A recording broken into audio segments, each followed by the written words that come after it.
Welcome to the Learning Pines YouTube. We hope this video helps.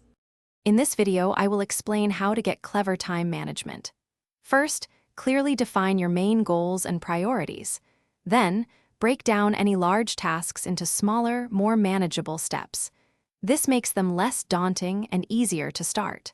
Finally, estimate the time required for each individual step to create a realistic plan.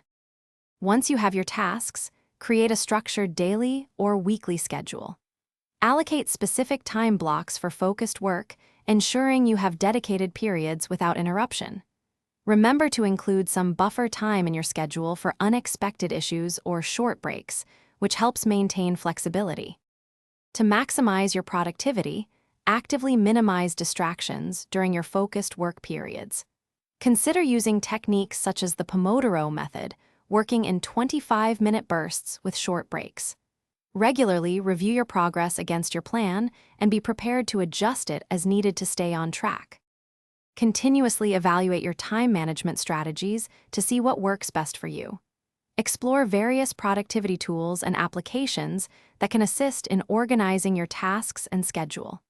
Remember to check the description for a link to these fantastic leak-proof containers, as well as other helpful deals.